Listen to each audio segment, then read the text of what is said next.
പശ്ചിമഘട്ട മലനിരകളുടെ ഹൃദയത്തിൽ പച്ചപ്പിൻ്റെ പുതപ്പിൽ മറഞ്ഞു നിൽക്കുന്ന ഒരു ഭൂമി, വയനാട്. മഴയോട് ചേർന്ന ജീവിതം, മലകളോട് ചേർന്ന സംസ്കാരം, പ്രകൃതി സ്പന്ദനങ്ങൾക്കൊത്ത് കഴിഞ്ഞുകൂടിയ ജനത. അവരുടെ ജീവിതത്തിൻ്റെ ഭാഗമായിരുന്നു ചൂരൽമലയും മുണ്ടക്കൈയും. കർഷകർ, ചെറുകിട കച്ചവടക്കാർ, ദിവസവേതന തൊഴിലാളികൾ, സാധാരണ ജീവിതം നയിച്ചിരുന്ന ഒരു സമൂഹം. പക്ഷേ ഒരു ദിവസം പ്രകൃതി തൻ്റെ രൗദ്രഭാവം കൈക്കൊണ്ടു. കനത്ത മഴ, തുടർച്ചയായ വെള്ളപ്പാച്ചിൽ. ആ രാത്രി മലകൾ മിണ്ടാതെയിരുന്നില്ല. മണ്ണ് ഇളകിത്തുടങ്ങി, പാറകൾ പൊട്ടിത്തെറിച്ചു. ഭീകരമായ ഒരു ഉരുൾപൊട്ടൽ ഗ്രാമങ്ങളെ വിഴുങ്ങി. വീടുകൾ മണ്ണിനടിയിൽ മറഞ്ഞു. വർഷങ്ങളായി പണിത ജീവിതം ഒരു നിമിഷം കൊണ്ട് തകർന്നു. അനേകം കുടുംബങ്ങൾ വീടും ഭൂമിയും മാത്രമല്ല, ജീവിതത്തിൻ്റെ സുരക്ഷിതത്വവും നഷ്ടപ്പെട്ടു.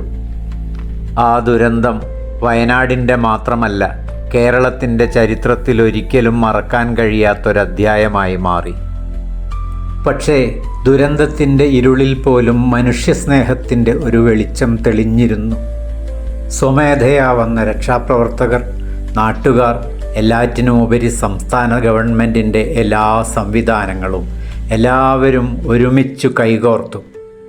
മണ്ണിനടിയിൽ കുടുങ്ങിയവരെ രക്ഷിക്കാൻ, അതിജീവിതർക്ക് സഹായമെത്തിക്കാൻ മനുഷ്യസ്നേഹത്തിൻ്റെ വലിയ ഉദാഹരണം അവിടെ പിറന്നു. ദുരന്തത്തിനു ശേഷം ഉയർന്ന വലിയ ചോദ്യം ഒന്ന് മാത്രമായിരുന്നു: ഇവരുടെ ജീവിതം ഇനി എങ്ങനെ മുന്നോട്ടു പോകും? അതിൻ്റെ മറുപടിയായി ഒരു വലിയ പുനരധിവാസ പദ്ധതി രൂപം കൊണ്ടു. വയനാട് ജില്ലയിലെ കൽപ്പറ്റയ്ക്ക് സമീപം 64 ഹെക്ടർ വിസ്തൃതിയിൽ ഒരു പുതിയ നഗരം ഉയർന്നു: മുണ്ടക്കൈ ടൗൺഷിപ്പ്. ഇത് ഒരു സാധാരണ കോളനി അല്ല, ആസൂത്രിതമായി രൂപകൽപ്പന ചെയ്ത ഒരു സമ്പൂർണ്ണ നഗരം. പച്ചപ്പു നിറഞ്ഞ പാർക്കുകൾ, കുട്ടികൾക്കായി കളിസ്ഥലങ്ങൾ, പൊതു ഇടങ്ങൾ, സുരക്ഷിതവും സൗകര്യപ്രദവുമായ വീടുകൾ, അവയെ തമ്മിൽ ബന്ധിപ്പിക്കുന്ന കുറ്റമറ്റ റോഡുകൾ, ശുദ്ധജല സംവിധാനം, വൈദ്യുതി, ആരോഗ്യ കേന്ദ്രം, സ്കൂൾ സൗകര്യങ്ങൾ എല്ലാം ആസൂത്രിതമായി ഒരുക്കിയിരിക്കുന്നു. ഗുണമേന്മയുടെ കാര്യത്തിൽ ഒട്ടും വിട്ടുവീഴ്ചയില്ലാത്ത നിർമ്മാണ പ്രവൃത്തികൾ. ഒരു ദുരന്തബാധിത പ്രദേശത്തെ ആളുകൾക്കായി സുരക്ഷയോടെയും മാന്യതയോടെയും ജീവിക്കാൻ കഴിയുന്ന ഒരു സമ്പൂർണ്ണ നഗരമെന്ന ആശയം ആദ്യമായി ഇവിടെ യാഥാർത്ഥ്യമാവുകയാണ്. 5 മേഖലയിലായി ഉയരുന്ന 410 വീടുകളിൽ ആദ്യഘട്ടം എന്ന നിലയ്ക്ക് 178 കുടുംബങ്ങൾക്ക് ഇന്നലെ 2025 മാർച്ച് 1 വീടും പട്ടയവും നമ്മുടെ മുഖ്യമന്ത്രി ശ്രീ പിണറായി വിജയൻ കൈമാറി. നിർമ്മാണം തുടങ്ങി 1 വർഷം തികയുന്നതിനു മുന്നേ 320-ാം ദിവസമാണ് ഇത് നടന്നത്. ഏത് നാടും പകച്ചു നിൽക്കുന്ന അവസ്ഥയിൽ നിന്നാണ് നമ്മൾ തുടങ്ങിയത്. വീടുകൾ നിർമ്മിക്കുക എന്നത് മാത്രമല്ല ടൗൺഷിപ്പ് കൊണ്ട് ഉദ്ദേശിച്ചത്. നഷ്ടപ്പെട്ടതിനേക്കാൾ മെച്ചപ്പെട്ടതാക്കുക എന്ന തത്വമാണിവിടെ പാലിച്ചത്. പരസ്പര സ്നേഹത്തോടെ മനുഷ്യർ ഇടകലരുന്ന ഇടങ്ങളെല്ലാം ചിലരെ അസ്വസ്ഥരാക്കാറുണ്ട്. അവർക്കുള്ള മറുപടി കൂടിയാണ് കേരളത്തിൻ്റെ ഈ സ്നേഹമാതൃക. മഹത്തായ ഈ ചടങ്ങ് ഉദ്ഘാടനം ചെയ്തുകൊണ്ട് നമ്മുടെ മുഖ്യമന്ത്രി പറഞ്ഞ വാക്കുകളാണിത്. 298 പ്രാണൻ ഓർമ്മയിലേക്ക് ഒഴുക്കിവിട്ട ഉരുൾപൊട്ടലിൽ ചിന്നിച്ചിതറിയ അതിജീവിതർക്കായി സ്വപ്നം കണ്ടതിനും അപ്പുറമുള്ള പുനരധിവാസത്തിൻ്റെ ലോകമാതൃകയാണ് സർക്കാർ ഒരുക്കിയത്. അതിജീവിതർക്കിടയിൽ അന്നുതൊട്ടിന്നോളം പ്രവർത്തിച്ച അവരുടെ കൂട്ടത്തിലെ തന്നെ മനോജിൻ്റെ വാക്കുകൾ കേൾക്കാം. ലോകത്തിൻ്റെ മുന്നിൽ നമ്മൾ മലയാളികളുടെ സ്നേഹത്തിൻ്റെ, കൂട്ടായ്മയുടെ, അതിജീവനത്തിൻ്റെ കേരള മാതൃകയാണ് ഇന്ന് ഈ മുറ്റത്ത് നിൽക്കുമ്പോൾ നമ്മൾ കാണുന്നത്. ഏറെ അനുഭവിച്ച ഒരു ജനതയുടെ പ്രതിനിധിയായി ഉത്തരവാദിത്വത്തോടു കൂടി ഇതിൻ്റെ പിന്നിൽ പ്രവർത്തിച്ചുകൊണ്ടിരിക്കുന്ന നിങ്ങൾ പറയുന്നത് കേൾക്കാൻ ഞങ്ങൾക്കൊക്കെ വലിയ താല്പര്യമുണ്ട്. മാത്രമല്ല അങ്ങയെ ഒന്ന് പരിചയപ്പെടുത്തുക കൂടി വേണം ഞങ്ങൾക്കും പ്രേക്ഷകർക്കും വേണ്ടി. തീർച്ചയായിട്ടും. എൻ്റെ പേര് മനോജ് ജയൻ എന്നാണ് അറിയപ്പെടുക. മുണ്ടക്കൈ ചൂരൽമല ദുരന്തബാധിതർക്ക് വേണ്ടിയിട്ടുള്ള ഒരു കൂട്ടായ്മ ഉണ്ട്, ജനകീയ ആക്ഷൻ കമ്മിറ്റി. ജനകീയ ആക്ഷൻ കമ്മിറ്റീൻ്റെ കൺവീനർ കൂടിയാണ് ഞാൻ. നമുക്കറിയാം, ലോകത്തെ ഞെട്ടിച്ചുകൊണ്ടാണ് ജൂലൈ 2024 ജൂലൈ 30-നുണ്ടായ ഉരുൾപൊട്ടൽ. അതിനുശേഷം വലിയ രീതിയിലുള്ള മാനസിക പ്രയാസത്തിലായിരുന്നു ഞങ്ങൾ. സർക്കാർ ഞങ്ങളെ അന്ന് മുതൽ, സർക്കാരാണെങ്കിലും മറ്റ് ലോക മലയാളികൾ തന്നെ ഒന്നടങ്കം നമ്മളെ ചേർത്ത് പിടിച്ചിട്ടുണ്ട്. ദുരന്തം സംഭവിച്ച് ആ ദിവസം തന്നെ ഞങ്ങളെ ക്യാമ്പുകളിലേക്ക് മാറ്റി. മുഴുവൻ ആളുകൾ, ആ പ്രദേശത്തെ മുഴുവൻ ആളുകളെയും ക്യാമ്പുകളിലേക്ക് മാറ്റി. വീണ്ടും ക്യാമ്പുകളിൽ നിന്ന് വാടക വീടുകളിലേക്ക് മാറ്റി. അപ്പോഴും ഞങ്ങൾ നേരിടുന്നൊരു വിഷയം എന്ന് പറയുന്നത് തൊഴിൽപരമായിട്ടുള്ള സംവിധാനങ്ങളൊന്നും ഞങ്ങൾക്കില്ല. അവിടെ ചൂൽമല കേന്ദ്രീകരിച്ച് തോട്ടങ്ങളിലും മറ്റ് ടൂറിസ്റ്റ് കേന്ദ്രങ്ങളിലൊക്കെ ജോലി ചെയ്യുന്ന ആളുകളാണ് ഭൂരിപക്ഷം ആളുകളും. അപ്പോൾ അവിടെ നിശ്ചലമായ സ്ഥിതിക്ക് ജീവിക്കാനൊരു മാർഗ്ഗമില്ലാത്തൊരവസ്ഥ വന്നു. ഈ കാര്യങ്ങളൊക്കെ തന്നെ സർക്കാർ അറിഞ്ഞുകൊണ്ട് തന്നെ കൃത്യമായിട്ട് നമുക്ക് അന്ന് മുതൽ ഇന്ന് വരെ ഒരു കുടുംബത്തിന് ഏതാണ്ട് 25,000 രൂപ വെച്ചിട്ട് ദുരന്തബാധിതരായിട്ടുള്ള ഒരു കുടുംബത്തിന് അന്ന് മുതൽ ഇന്ന് വരെ 25,000 രൂപ കൃത്യമായിട്ട്, അതായത് 300 രൂപ വെച്ചിട്ട് ഒരു കുടുംബത്തിൽ 2 പേർക്ക് ഡെയിലി, അങ്ങനെ 9,9 18,000. അതുപോലെ തന്നെ വാടക ഇനത്തിൽ 6,000 രൂപ, പിന്നെ ഒരു ഫുഡ് കൂപ്പൺ എന്ന നിലയ്ക്ക് ഒരു 1,000 രൂപ, ഇങ്ങനെ 25,000 രൂപ ഒരു കുടുംബത്തിന് അന്ന് മുതൽ ഇന്ന് വരെ സർക്കാർ തന്നു വരുന്നുണ്ട്. അതുകൊണ്ട് യാതൊരുവിധ പ്രയാസമില്ലാതെയാണ് ഞങ്ങൾ കഴിഞ്ഞു പോകുന്നത്. പിന്നെ ഞങ്ങൾക്കുണ്ടായ അതിന് ശേഷമുള്ള ഒരു പ്രയാസം എന്ന് പറഞ്ഞാൽ എല്ലാ രീതിയിലും സർക്കാരാണെങ്കിലും നാട്ടുകാരാണെങ്കിലും ഒക്കെ നമ്മൾ ചേർത്ത് നിർത്തിയിട്ടുണ്ട്. അതിലൊന്നും യാതൊരു തർക്കമില്ല. പിന്നെ ആകെയുള്ളൊരു പ്രയാസം എന്ന് പറയുന്നത് ജില്ലേൻ്റെ പല ഭാഗങ്ങളിലായിട്ടാണ് ഞങ്ങളിപ്പോൾ താമസിക്കുന്നത്. പിന്നെ അവിടെ മുണ്ടക്കൈ ചൂൽമല എന്ന 2 ഗ്രാമങ്ങളിൽ ഞങ്ങൾ വളരെ സൗഹാർദ്ദപരമായി കഴിഞ്ഞ ആളുകളാണ്. അതൊന്ന് സെപ്പറേറ്റ് ചെയ്തപ്പെട്ടപ്പോൾ അത് ഒരുമിപ്പിക്കാനുള്ള ആ ഒരു സാഹചര്യം ഇപ്പോൾ എത്തിയല്ലോ. ആ പ്രയാസം കൂടി ഇന്നലത്തോടു കൂടെ അത് മാറിക്കിട്ടി. കാരണം ഒന്നാം ഘട്ടം എന്ന നിലയ്ക്ക് 178 കുടുംബങ്ങൾക്ക് ഇന്നലെ പട്ടയം നൽകിയിട്ടുണ്ട്. 178 ഇതുപോലത്തെ 178 വീടുകളുടെ പണി പൂർത്തിയായി സർക്കാർ ഞങ്ങൾക്ക് കൈമാറിയിട്ടുണ്ട്. വലിയ രീതിയിൽ സന്തോഷമുണ്ട്. ഞങ്ങൾ ചിലപ്പോൾ ഈ നോമ്പും പെരുന്നാളെല്ലാം കഴിഞ്ഞിട്ടായിരിക്കും കൂടുക, എന്നാൽ പോലും നമുക്ക് വലിയ രീതിയിൽ സന്തോഷമുണ്ട്. ബാക്കിയുള്ള ആളുകളും കൂടെ 410 വീടാണ് കൂടെ ഉള്ളത്. ഇതുവരെ സർക്കാർ പ്രഖ്യാപിച്ചുള്ളത് 410 വീടാണ്. അപ്പോൾ ബാക്കിയുള്ള ആളുകൾക്കും കൂടി ഈ മാസങ്ങളിൽ 1-2 മാസങ്ങളിൽ തന്നെ കിട്ടുന്നുള്ള പ്രതീക്ഷ ഞങ്ങൾക്കുണ്ട്. ഞങ്ങളെല്ലാവരും കൂടെ ഒരുമിച്ച് താമസിക്കാൻ വേണ്ടി നമുക്ക്, അത് മാത്രമല്ല സന്തോഷത്തിൻ്റെ വേറെ പ്രധാനപ്പെട്ട കാരണം, സാധാരണഗതിയിൽ ഇങ്ങനെ ഏതെങ്കിലും പ്രകൃതി ദുരന്തങ്ങൾ ഉണ്ടായാൽ അവർക്ക് സർക്കാരുകളോ അല്ലെങ്കിൽ മറ്റ് സന്നദ്ധ സംഘടനകളോ നമ്മളെ ഈ കാലഘട്ടത്തിൽ നമ്മൾ കണ്ടിട്ടുള്ളത് പിന്നെ ഒരു ചെറിയ തോതിൽ പേരിന് ഒരു വീടോ അല്ലെങ്കിൽ ഷെൽട്ടറുകളോ ആണ് ഇതുവരെ തന്നിട്ടുള്ളത്. ഞങ്ങളും ആ ഒരു പേടി ഞങ്ങൾക്കുണ്ടായിരുന്നു. കാരണം സർക്കാർ ഒരു ടൗൺഷിപ്പ് തരും എന്നൊക്കെ പറഞ്ഞപ്പോൾ തന്നെ ഞങ്ങൾക്ക് അന്ന് ആ ഒരു പേടി ഉണ്ടായിരുന്നു. അപ്പോൾ ഞങ്ങളൊക്കെ തന്നെ അതിൻ്റെ ആ രൂപത്തിൽ മന്ത്രിയായിട്ടും കളക്ടറായിട്ടൊക്കെ നല്ല രീതിയിൽ സംസാരിച്ചിട്ടുണ്ട്. അപ്പോഴാണ് പിന്നീടാണ് നമ്മൾ ഇപ്പോൾ സുനാമിയിലൊക്കെ എല്ലാം നഷ്ടപ്പെട്ട ആളുകൾക്ക് വീട് കൊടുത്തതിൻ്റെ ചർച്ചയൊക്കെ ഇപ്പോൾ സോഷ്യൽ മീഡിയയിലുണ്ട്. ആ തരത്തിലൊരു പേടി ഞങ്ങൾക്കുണ്ടായിരുന്നു. പിന്നെ സർക്കാർ മുഖ്യമന്ത്രി പ്രഖ്യാപിച്ച ലോകോത്തര മാതൃകയിലുള്ള ഒരു ടൗൺഷിപ്പ് എന്നുള്ള ആണ് മുഖ്യമന്ത്രി പ്രഖ്യാപിച്ചത്. അത് കൃത്യമായിട്ട് എന്താണ് ഇവർ ഉദ്ദേശിക്കുന്നത് എന്നുള്ളത് ഞങ്ങൾ അധികൃതരോട് സംസാരിച്ച് കൃത്യമായി മനസ്സിലാക്കി. ആ ഒരു സന്തോഷമാണ്. ഇപ്പോൾ നമുക്കറിയാം, മറ്റ് സംസ്ഥാനങ്ങളിലൊക്കെ നോക്കിയാൽ തന്നെ പാവങ്ങളെ നേരെ JCB വെച്ച് ഇടിച്ച് നിരത്തുകയാണ്. ഇടിച്ചു നിരത്തുകയാണ് അവർ. ഉള്ള വീട് നഷ്ടപ്പെടുത്തിയിട്ട് പല അയൽ സംസ്ഥാനത്ത് അടക്കം ഉണ്ട്, സംഭവമുണ്ട്. ഇപ്പോഴും നിലവിൽ ലൈവായിട്ടുള്ള സാധനമാണത്. അപ്പോൾ അങ്ങനെ നിൽക്കുമ്പോൾ ഈ കേരളത്തിൻ്റെ ഭരണകൂടം ഈ ദുരന്തബാധിതരെ ചേർത്ത് നിർത്തിയിരിക്കുകയാണ്. കാരണം മുണ്ടക്കൈ ചൂൽമല എന്ന ഗ്രാമത്തിൽ എല്ലാം നഷ്ടപ്പെട്ട ഞങ്ങളെ അതുപോലെ ഒരു ഗ്രാമമല്ല ഞങ്ങൾക്ക് തന്നിട്ടുള്ളത്, തിരിച്ചു തന്നിട്ടുള്ളത് ഒരു ടൗൺഷിപ്പ്, ഒരു നഗരമാണ്. ഞങ്ങളെ പ്രൊഫൈല് മേലോട്ടാണ് ഉയർത്തിയിട്ടുള്ളത്, സർക്കാർ മേലോട്ടാണ് ഉയർത്തിയിട്ടുള്ളത്. അപ്പോൾ അതുകൊണ്ട് വലിയ രീതിയിൽ സന്തോഷമുണ്ട്. ഇനിയും ഇതിൻ്റെ കുറച്ചുകൂടെ പണികൾ തീരാനുണ്ട്. തീർന്നു കഴിഞ്ഞാൽ ഞങ്ങളെല്ലാവരും ഒരുമിച്ച് താമസിച്ച് ആ സന്തോഷം പങ്കിടാൻ ആഗ്രഹിച്ച് നിൽക്കുകയാണ്. ഇന്നലെ പട്ടയം കിട്ടിയതോടുകൂടെ ഒരുപാട് ആളുകളെ മനസ്സിൽ ആ പുഞ്ചിരി നമ്മൾ നേരിട്ട് കാണാൻ കഴിഞ്ഞു. ഒത്തിരി നാളുകൾക്ക് ശേഷമാണ് ഞങ്ങളിൽ ഭൂരിപക്ഷം ആളുകളും ദുരന്തം ബാധിച്ച മുഴുവൻ ആളുകളും തന്നെ ഇന്നലെ ഒത്തുകൂടിയത്. എല്ലാവരുടെ മുഖത്തും വലിയ രീതിയിൽ സന്തോഷമുണ്ട്, ചിരിയുണ്ട്. എല്ലാ രീതിയിലും ഇത്രയും മനോഹരമായ ഒരു സ്വപ്നഭവനം ഞങ്ങൾക്ക് സമ്മാനിച്ച കേരള സർക്കാരിന് ഒരു അഭിനന്ദനം ഈ അവസരത്തിൽ അറിയിച്ചില്ലെങ്കിൽ പിന്നെ നമുക്ക് പ്രയാസമാണ്. ഒരു ബിഗ് സല്യൂട്ട് തന്നെ കേരള സർക്കാരിന് കൊടുക്കുക. നന്ദി. നഷ്ടപ്പെട്ട വീടുകൾ ചിലപ്പോൾ 500 സ്ക്വയർ ഫീറ്റ് അല്ലെങ്കിൽ അതിൽ താഴെ ഉള്ളതുണ്ടാവും, 1000 ഉള്ളതുണ്ടാവും, 1500 2000 പക്ഷെ തിരിച്ചിങ്ങോട്ട് വരുമ്പം എല്ലാം 1000 സ്ക്വയർ ഫീറ്റിലാണ് നിൽക്കുന്നത്. അവിടെ ഒരു സോഷ്യലിസ്റ്റ് മാതൃക കൂടി പുറത്തുനിന്നുള്ള ഞങ്ങൾ നോക്കിക്കാണുകയാണ്. ഉള്ളവനെന്നോ ഇല്ലാത്തവനെന്നോ ഒരു ഭേദമില്ലാതെ എല്ലാവരെയും സമന്മാരായി കാണുന്ന ഒരു രീതി.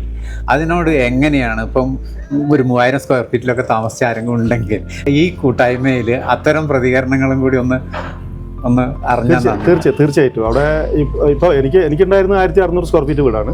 നമ്മൾ എന്താ പറയുക, നമ്മളൊരു വീട് എന്ന് പറയുമ്പോൾ ഈ കൺസ്ട്രക്ഷൻ മേഖലയിൽ വർക്ക് ചെയ്യുന്ന ആളാണ് ഞാൻ. അപ്പോൾ ആ ഒരു രീതിയിൽ സ്വപ്നത്തോടു കൂടിയാണ് നമ്മൾ വീട് പണിതിട്ടുള്ളത്. വലിയ രീതിയിൽ കരിങ്കല്ലൊക്കെ വെച്ചിട്ടൊക്കെ ചുമരൊക്കെ കെട്ടിയിട്ടുള്ള വീടുകൾ, നല്ല വീട്. അപ്പോൾ അതുപോലെ ഈ 3000 സ്ക്വയർ ഫീറ്റ് നിങ്ങൾ പറഞ്ഞ പോലെ തന്നെ 3000 സ്ക്വയർ ഫീറ്റ് ഉള്ള വീടുകളുണ്ട് അവിടെ ഉണ്ടായിട്ടുണ്ട്. പിന്നെ 500 സ്ക്വയർ ഫീറ്റും ലൈഫ് മിഷൻ്റെ പദ്ധതിയിൽ കിട്ടിയ വീടുകളുണ്ട്. ഒരു വീടും ഇല്ലാത്തവരും ഉണ്ട്. കാരണം വാടകയ്ക്ക് നിന്ന ആളുകൾക്ക് സർക്കാർ കൊടുത്തിട്ടുണ്ട്. പിന്നെ ഒരു കുടുംബത്തിൽ തന്നെ സഹോദരങ്ങൾ കല്യാണം കഴിച്ചിട്ട് 2 കുടുംബമായിട്ടുണ്ടെങ്കിൽ റേഷൻ കാർഡ് ഉണ്ടെങ്കിൽ അവർക്കും വീട് കൊടുത്തിട്ടുണ്ട്. ഒരു വീട്ടിൽ തന്നെ താമസിച്ച ജ്യേഷ്ഠ അനിയന്മാര് 2 കുടുംബമായിട്ട് ഫാമിലി ആയിട്ടാണെങ്കിൽ അവർക്കും വീട് കൊടുത്തിട്ടുണ്ട്. അപ്പോൾ 2000 ആയി അവിടെ. പിന്നെ അത് മാത്രമല്ല, ഈ പിന്നെ എസ്റ്റേറ്റ് ലയങ്ങളിൽ താമസിച്ച ആളുകളുണ്ട്, അവർക്കും വീട് കൊടുത്തിട്ടുണ്ട്. അപ്പോൾ അവിടെ സർക്കാർ സമഭാവന തുല്യരായിട്ടാണ് കണ്ടിട്ടുള്ളത്. അത് നമുക്ക് അതിനൊരു അഭിനന്ദനം കൊടുക്കാതിരിക്കാൻ കഴിയില്ല. കാരണം നഷ്ടത്തിന്റെ തോതനുസരിച്ച് കൊടുക്കണം എന്നൊക്കെ ആദ്യ ഘട്ടങ്ങളിൽ ഞങ്ങളൊക്കെ തന്നെ പറഞ്ഞിട്ടുണ്ടായിരുന്നു. പക്ഷെ പിന്നീടാണ് മനസ്സിലായത് നമ്മളവിടെ അങ്ങനെ ആരെയും വേർതിരിച്ച് കാണേണ്ടതില്ല, എല്ലാവരും സമന്മാരാണ്. ദുരന്തം വന്ന് ഒരേപോലെ തുടച്ചു നിൽക്കുക ഞങ്ങളെ. അപ്പോൾ ഇനി ഞങ്ങളെല്ലാവരും ഒരേപോലെ സന്തോഷമായി സന്തുഷ്ടരായിട്ട് സംതൃപ്തരാണ്. തീർച്ചയായിട്ടും സംതൃപ്തരാണ്. ഇവിടെ ഇതിപ്പോ ഒരു 1000 സ്ക്വയർ ഫീറ്റ് വീട് എന്നുള്ള ഒരു സാധനം മാത്രമല്ല, ഇത് കൽപ്പറ്റയാണ്. ഇവിടെ ഒരിക്കലും ഞങ്ങൾക്ക് സ്വപ്നം കാണാൻ കഴിയില്ല. ഇവിടെ ഒരു 7 സെന്റ് സ്ഥലം വാങ്ങാൻ ഒരിക്കലും ഞങ്ങൾക്ക് സ്വപ്നം കാണാൻ കഴിയില്ല. ചൂൽമലയിൽ നിന്ന് വന്നിട്ട് ഈ പ്രദേശത്ത് ഒരു 7 സെന്റ് സ്ഥലം വാങ്ങുക എന്ന് പറയുന്നത് ടാസ്കാണ്. വാല്യൂ മാത്രമല്ല, പ്രോപ്പർട്ടി വാല്യൂ വളരെ ഹൈ ആണ്. അത് മാത്രമല്ല, വീട് മാത്രമല്ല, ഇത് പിന്നെ ഒരു ടൗൺഷിപ്പ് ആണല്ലോ. റോഡുണ്ട്, സ്കൂളുണ്ട്, ഹോസ്പിറ്റലുണ്ട്, മറ്റ് പല സൗകര്യങ്ങളും, എല്ലാ സൗകര്യങ്ങളുണ്ട്. ഇത് ഞങ്ങൾക്ക് ലോട്ടറി ആണിത് സത്യത്തിൽ. ശരിക്കും തീർച്ചയായിട്ടും ഈ കേരള സർക്കാർ ഞങ്ങളെ ഇത്തരത്തിൽ ഇങ്ങനെ വലിയൊരു മുഖ്യമന്ത്രി എന്ന് ലോകോത്തര മാതൃക എന്നുള്ള ഒരു ടൗൺഷിപ്പ് എന്ന് പ്രഖ്യാപിച്ചപ്പോഴും നമ്മൾ വിചാരിക്കുന്ന സാധാരണഗതിയിൽ സർക്കാരുകളോ രാഷ്ട്രീയക്കാരൊക്കെ എന്താ പറയുക, ഇങ്ങനെയാണല്ലോ പറയുക, പ്രഖ്യാപിക്കുക, അങ്ങനെ വിചാരിച്ചിട്ടുള്ളൂ. പക്ഷെ അത് ഞങ്ങൾ മനസ്സിൽ കണ്ടതിൻ്റെ അപ്പുറത്തേക്കാണ്. അതുകൊണ്ട് ഞങ്ങളെ ഒരു സ്വപ്ന ഭവനാണ്, സ്വപ്ന ടൗൺഷിപ്പാണ്. ഇനി ഭാവിയിൽ ഞങ്ങളിവിടെ സന്തോഷകരമായിരിക്കും എന്നാണ് എനിക്ക് അവസാനമായിട്ട് പറയാനുള്ളത്. ഈ ഞാൻ തുടക്കത്തിൽ പറഞ്ഞ പോലെ സമാനതകളില്ലാത്ത ദുരന്തമാണ് ഞങ്ങൾ നേരിട്ടുള്ളത്. അതെ, സമാനതകളില്ലാത്ത ദുരന്തം നേരിട്ട ഞങ്ങളെ സമാനതകളില്ലാത്ത പുനരധിവാസം സർക്കാർ ഉറപ്പുവരുത്തി. അതെ, ഇത് ഉള്ളിൽ തട്ടിയിട്ടാ പറയണേ. ഇത് ഞങ്ങൾ ഒരിക്കലും മറക്കില്ല. ആരും മറക്കുമെന്ന് എനിക്ക് തോന്നുന്നില്ല. ഒരു ജനങ്ങളും മറക്കുന്നു, ഞങ്ങളെ തിരിച്ചറിയുന്ന ഒരു ജനങ്ങളും മറക്കുന്നു എനിക്ക് തോന്നുന്നില്ല. ഇതിനെക്കുറിച്ച് വായിച്ചറിഞ്ഞവരും കേട്ടറിഞ്ഞവരും ഇതിവിടെ വന്ന് കാണുകയും കൂടി ചെയ്യുമ്പോൾ കൂടുതൽ അനുഭവം ഉള്ള ആൾക്കാരും ഒക്കെ തന്നെ നിങ്ങളെ ഈ ഒരു മാനസികാവസ്ഥ എന്താ പറയുക, ഞങ്ങൾ പങ്കുവയ്ക്കുകയാണ്. അതോടൊപ്പം തന്നെ ഞാൻ ഇതിൽ കാണുന്ന വേറൊരു കാര്യം, ഈ കേരളത്തിൽ നിന്നല്ല, ഇന്ത്യയിൽ തന്നെ, ലോകത്ത് തന്നെ ഇങ്ങനൊരു കമ്മ്യൂണിറ്റി ഡെവലപ്പ് ചെയ്ത് വരികയാണ്. ഒരേ മനസ്സോടുകൂടി, അല്ലേ, ഒരേ എന്താ പറയുക, വീടിൻ്റെ എല്ലാം ഒരുപോലെയാണ്. ഇപ്പം ഇങ്ങനെ വിദേശങ്ങളിൽ പോലും ഇങ്ങനെ ഉണ്ടാവുമെന്ന് തോന്നുന്നില്ല. കാരണം ഒരു തരത്തിൽ ഒരു മാറ്റം കാണുന്നില്ലല്ലോ. എല്ലാവരെയും ഒരേ മാതിരി കൂട്ടിപ്പിടിച്ച് ആ കമ്മ്യൂണിറ്റിയുടെ ഭാഗമായിട്ട് ഇനി അങ്ങോട്ടുള്ള കാലം കഴിയുക എന്ന് പറയുന്നത് എന്താ പറയുക, നമ്മളൊക്കെ സ്വപ്നത്തിൽ കണ്ടിരുന്ന ഒരു ലോകം, അല്ലേ? അവരുടെ ശബ്ദം സംഗീതം പോൽ എന്ന് പറയുന്ന രീതിയിൽ ഈ ഒരു കമ്മ്യൂണിറ്റിയിൽ അത്തരം സാംസ്കാരിക രംഗം കൂടി ഉണ്ടായി വരണം എന്ന്, ഉണ്ടായി വരുമെന്ന് ഞങ്ങൾ പ്രതീക്ഷിക്കുന്നുണ്ട്. അതിനെക്കുറിച്ച് എന്തെങ്കിലും ഭാവിയിൽ ആലോചനകൾ ഉണ്ടാകാൻ സാധ്യതയുണ്ടോ ഇവിടെ? തീർച്ചയായിട്ടും. കാരണം ഈ ഒരു വീട് ഞങ്ങൾക്ക് തന്ന് അങ്ങോട്ട് പിന്മാറുന്ന ഒരു സർക്കാരാണെന്ന് ഞങ്ങൾ വിചാരിക്കുന്നില്ല. കാരണം ഇന്നലെ ഇവിടെ മുഖ്യമന്ത്രി വന്ന് സംസാരിച്ചപ്പോൾ തന്നെ ഞങ്ങൾക്ക് അത് മനസ്സിലായിട്ടുണ്ട്. കാരണം ഭാവിയിൽ നമ്മളെ ഒരു സുരക്ഷിതമാക്കി എല്ലാ രീതിയിലും തൊഴിൽപരമായിട്ട്, പിന്നെ തൊഴിൽ നഷ്ടം, ഞാൻ തുടക്കത്തിൽ പറഞ്ഞ പോലെ തൊഴിൽ നഷ്ടപ്പെട്ട ആളുകൾക്ക് മൈക്രോ പ്ലാൻ എന്നൊരു പദ്ധതിയിലൂടെ പിന്നെ ആ ഓരോ വ്യക്തികളെയും ഓരോ കുടുംബത്തെയും പഠിച്ച് അവർക്ക് വേണ്ട ജീവനോപാധി, അതായത് അവരുടെ ജോലി എന്താണ്, അവരുടെ തൊഴിൽ എന്താണെന്ന് മനസ്സിലാക്കി അതിന് വേണ്ട സാമ്പത്തിക സഹായം എന്ന നിലയ്ക്ക് 2 ലക്ഷം രൂപ ഒരു കുടുംബത്തിന്, ഒരു ഫാമിലിക്ക് ഇപ്പോൾ സർക്കാർ കൊടുക്കുന്നുണ്ട്. അത് കുറേ ആളുകൾക്ക്, പകുതി ആളുകൾക്ക് ഇപ്പോൾ കൊടുത്തിട്ടുണ്ട്. ഇനി ബാക്കിയുള്ള ആളുകൾ അപേക്ഷ വെച്ചിട്ട് ഇപ്പോൾ ഈ അത് തന്നെ അത് കൊടുക്കും. അപ്പോൾ അങ്ങനെ എല്ലാ മേഖലയിലും സർക്കാർ ചേർത്ത് നിർത്തിയിട്ടുണ്ട്. ഇനി സാംസ്കാരികപരമായിട്ടുള്ള കാര്യങ്ങളൊക്കെ തന്നെ അതൊന്ന് ഞങ്ങളിവിടെ നിന്ന് വന്ന് ഒന്ന് സെറ്റാകണം. കാരണം ഇപ്പോൾ തീർച്ചയായിട്ടും ഇന്നലെ പട്ടയം 178 കുടുംബത്തിന് തന്നു. 410 വീടാണ് ഇവിടെ ഉള്ളത്. ബാക്കിയുള്ള കുടുംബങ്ങൾക്കും കൂടി പട്ടയം നൽകിക്കൊണ്ട് എല്ലാവരും താമസം തുടങ്ങിയതിന് ശേഷം ഞങ്ങളുടെ വിവിധ കൂട്ടായ്മകളുണ്ട് ഇവിടെ. എല്ലാവരും പാടെ ഇരുന്ന് സഹകരിച്ചുകൊണ്ട് പഴയ ആ ഗ്രാമത്തിൽ ഉണ്ടായിരുന്ന പോലെ പിന്നെ ഐശ്വര്യത്തിലേക്ക് ഞങ്ങൾ ഇവിടെ ഞങ്ങളുടെ വരും തലമുറയെ വളർത്തിയെടുക്കാൻ ഞങ്ങൾ എന്തായാലും മുന്നിലുണ്ടാവും. തീർച്ചയായിട്ടും നിങ്ങൾ ഞങ്ങൾക്ക് കൂടി മാർഗദർശനായി മാറും എന്നാണ് ഞങ്ങൾ പ്രതീക്ഷിക്കുന്നത്. പ്രത്യേകിച്ച് ഞങ്ങളിപ്പോൾ നാട്ടിൽ, ഇപ്പോൾ എൻ്റെ സ്വന്തം നാട്ടിലാണെങ്കിൽ നേരത്തെ പറഞ്ഞ വൈജാത്യങ്ങളുണ്ട്. എന്തൊക്കെ സാമ്പത്തികമായ വൈജാത്യങ്ങളുണ്ട്, അതോടൊപ്പം തന്നെ മതപരമായ, ജാതിപരമായ ഒക്കെ ഉണ്ട്. പക്ഷേ ആ മതിലുകളൊക്കെ പൊളിച്ചിട്ട് നമ്മൾ കൂട്ടായ്മകൾ വളർന്നു വരികയാണ്. ഇവിടെ വീടുകളെല്ലാം ഒരേപോലെ ആയതുകൊണ്ട് അതിലും ഒരു വൈജാത്യമില്ല, സമാനതയാണ്. അപ്പോൾ ആ ഒരു സമാനത എല്ലാവരുടെയും മനസ്സ് ഒന്നിപ്പിക്കുന്നതിൽ ഈ കൂട്ടായ്മ നിലനിൽക്കട്ടെ എന്ന് ഞങ്ങൾ പ്രതീക്ഷിക്കുകയാണ്. പ്രത്യേകിച്ച് നിങ്ങളിപ്പോൾ ഇത്രയും നേരം ഞങ്ങളായിട്ട് സംസാരിച്ചതിൽ നിന്ന് നിങ്ങളുടെ ഈ ഒരു പോസിറ്റീവ് എനർജി നമ്മുടെ ഈ ഇവിടുത്തെ മുഴുവൻ ഗ്രൂപ്പിനും കൺവേ ചെയ്യാൻ സാധിച്ചിട്ടുണ്ടെന്നാണ് മനസ്സിലാക്കുന്നത്. ആ ഒരു കൂട്ടായ്മ വളർത്തിയെടുക്കുന്നതിൽ ഉണ്ടായിട്ടുള്ള ശ്രമങ്ങൾ എന്തെങ്കിലും ഉണ്ടായിട്ടുണ്ടോ? അല്ല, കൂട്ടായ്മ പിന്നെ രൂപീകരിക്കാൻ വേണ്ടിയിട്ടുള്ള സാഹചര്യം എന്ന് പറയുന്നത്, സാധാരണഗതിയിൽ ഏതെങ്കിലും ഒരു സംഭവം ഉണ്ടായിക്കഴിഞ്ഞാൽ, വലിയ രീതിയിലുള്ള ഒരു സംഭവം ഉണ്ടായിക്കഴിഞ്ഞാൽ ഇതുപോലെ ആക്ഷൻ കമ്മിറ്റികൾ ഒക്കെ ഉണ്ടാകാറുണ്ട്.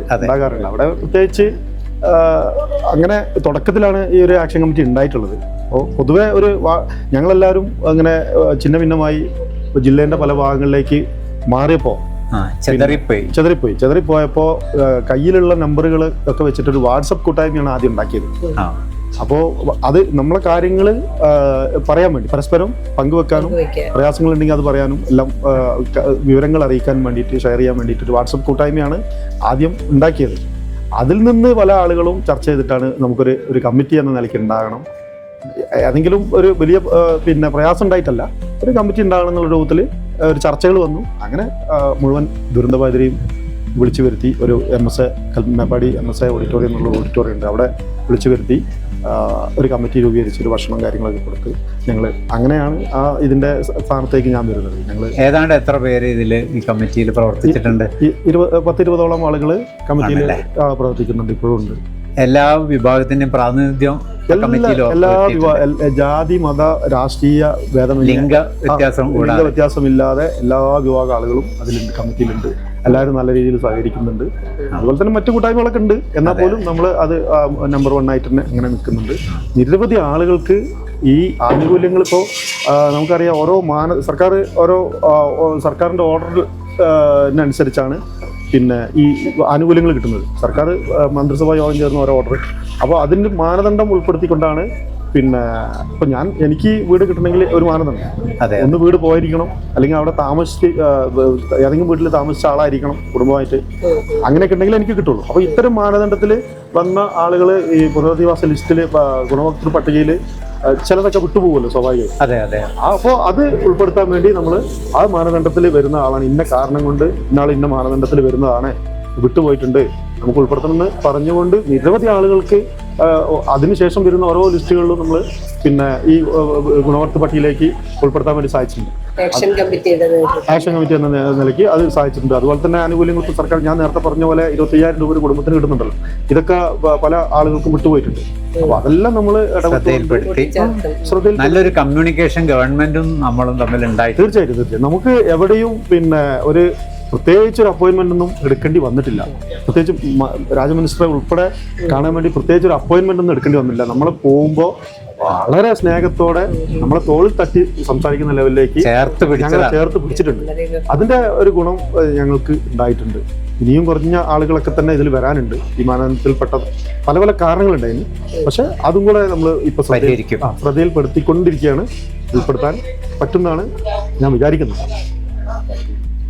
ഇത് ഉയർത്തി വിടുന്ന ഒരു സന്തോഷമുണ്ട് സത്യത്തിൽ. ഒരു സൊസൈറ്റിയിൽ ഇവിടെ ഉണ്ടാകുന്ന ഈ ഒരു സന്തോഷം വയനാടിൻ്റെയും കേരളത്തിൻ്റെയും വലിയ വർദ്ധിച്ച തോതിലുള്ള ഒരു സന്തോഷമായിട്ട് മാറട്ടെ. സന്തോഷത്തിൻ്റെ സൂചികയാണ് ഇന്ന് ലോകത്തിൽ ഏറ്റവും കൂടുതൽ രാജ്യങ്ങളെയൊക്കെ പരിഗണിക്കുന്നത് അല്ലേ? നോർവേ, സ്വീഡൻ, ഈ രാജ്യങ്ങളെയൊക്കെ സന്തോഷത്തിൻ്റെ നില എവിടെ എത്തി നിൽക്കുന്നു എന്നുള്ളതാണ്. നമുക്ക് ഒട്ടേറെ പ്രയാസങ്ങൾ ഉണ്ടായിട്ടുണ്ട്, അതിനൊക്കെ നമ്മൾ അതിജീവിച്ചു. എന്നിട്ട് ഇതാ ഇവിടെ എങ്ങനെ എത്തി നിൽക്കുക. അപ്പോൾ ആ നിലയ്ക്ക് ഇവിടെ വന്നിട്ടുള്ള ഈ കൂട്ടായ്മയും അതും മറ്റുള്ളവർക്ക് കൂടി വലിയ മാതൃകയായി തീരും എന്നുള്ളത് ഇവിടെ വന്നപ്പോൾ ഞങ്ങൾക്ക് ഒന്നുകൂടി ബോധ്യപ്പെടുകയാണ്. അതിലുള്ള സന്തോഷം നിങ്ങളായിട്ട് പങ്കുവെക്കുകയാണ്. അതോടൊപ്പം ഈ കൂട്ടായ്മയുടെ പേര് എന്ത് പേരിലാണ് അറിയപ്പെടുന്നത്? ജനകീയ ആക്ഷൻ കമ്മിറ്റി. ജനകീയ ആക്ഷൻ കമ്മിറ്റി. നമുക്കറിയാം, ഇതിപ്പോൾ സന്തോഷം എന്ന് പറയുന്നത് സന്തോഷിക്കാതിരിക്കാൻ യാതൊരു കാരണവുമില്ല. കാരണം ഇപ്പം നമ്മളൊക്കെ ഉല്ലാസയാത്രയ്ക്കൊക്കെ പോകുന്ന ആളുകളാണ്. അതെ.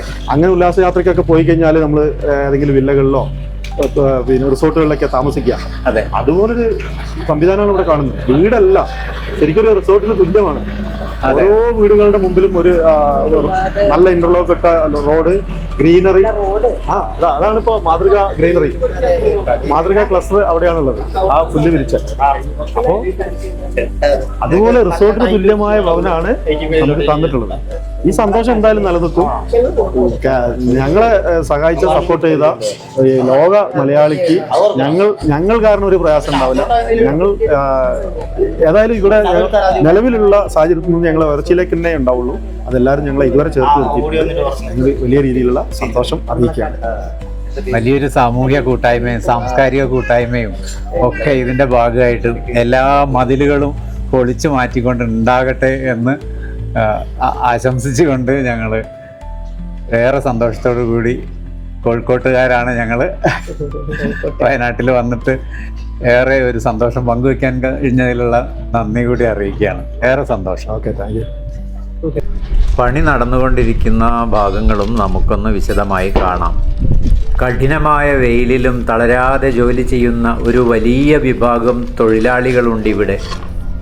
അതെ, ULCCയുടെ കാവൽ ഭടന്മാർ. ഇങ്ങനെയൊരു പ്രസ്ഥാനം നമ്മുടെ സംസ്ഥാനത്ത് ഇല്ലായിരുന്നെങ്കിൽ എന്ന് ഞാൻ ഒരു നിമിഷം ചിന്തിച്ചുപോയി. യുദ്ധസമാനമായ വേഗതയിൽ ബൃഹത്തായ ഈ ഒരു പദ്ധതി ഏത് കരാറുകാരനെ വിശ്വസിച്ചേൽപ്പിക്കും? നമ്മൾ മലയാളികൾക്ക് ഏറെ അഭിമാനിക്കാൻ കഴിയുന്ന ഒട്ടേറെ കാര്യങ്ങൾ നമ്മുടെ നാട്ടിൽ തന്നെയുണ്ട്. അതിന് താങ്ങും തണലുമായി നിൽക്കാൻ ഇതുപോലുള്ള ഒരു സംസ്ഥാന സർക്കാർ കൂടി ഉള്ളപ്പോൾ അസാധ്യമെന്ന് നാം കരുതുന്ന പലതും സാധ്യതമാകും. ഏറെ സന്തോഷത്തോടെയാണ് ഞങ്ങൾ ഈ നഗരം വിടുന്നത്.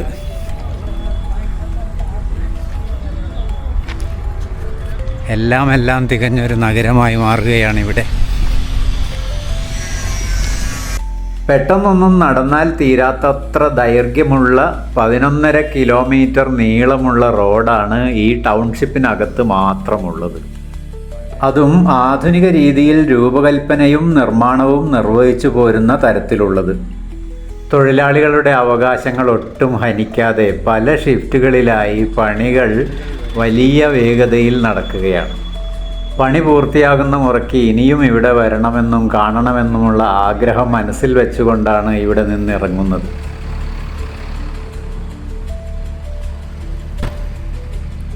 നിർമ്മാണ പ്രവർത്തനങ്ങൾ തകൃതിയായി നടക്കുകയാണ്. നമ്മുടെ നാട് ഇതുവരെ കാണാത്ത വികസന പ്രവർത്തനം, തികച്ചും വ്യത്യസ്തമായ ഒരനുഭവം.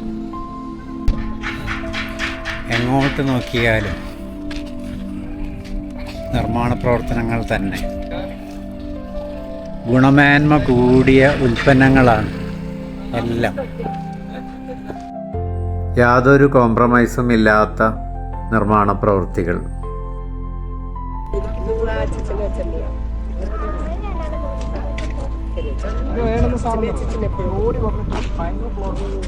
ഇവിടെ നിന്നിറങ്ങുമ്പോൾ മനസ്സ് മന്ത്രിച്ചു, വരണം, ഇനിയും വരണം.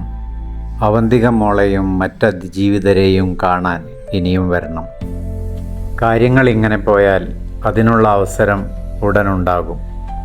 ഒട്ടും സംശയമില്ല, എനിക്കുറപ്പാണ്. നിങ്ങൾക്കോ? ലോകത്തിനു മുന്നിൽ നമ്മുടെ നാട് നെഞ്ചുവിരിച്ച് തലയുയർത്തി നിൽക്കുകയാണ്. അതെല്ലാ കാലവും അങ്ങനെ തന്നെ വേണം.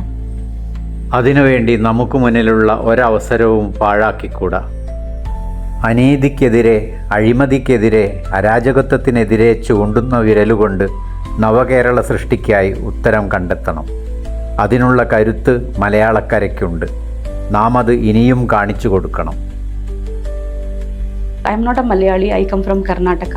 പക്ഷേ മലയാളികളെ കുറിച്ച് എനിക്ക് എടുത്തു പറയാനുള്ള ഒരു കാര്യം, എന്തെങ്കിലും ഒരു ചെറിയ ഇഷ്യൂ സംഭവിക്കുമ്പോൾ the way they come together to handle it. അവിടെ രാഷ്ട്രീയമൊന്നുമില്ല, മതങ്ങളൊന്നുമില്ല, എല്ലാവരും നമ്മളെ ആൾക്കാരാണ്, എല്ലാവരും മലയാളികളാണ്. അപ്പോൾ എങ്ങനെ അവരെ നമ്മൾ like how can we make the situation better. So ആ സമയത്തിൽ എനിക്ക് കിട്ടിയ സപ്പോർട്ട് വളരെ വലുതാണ്.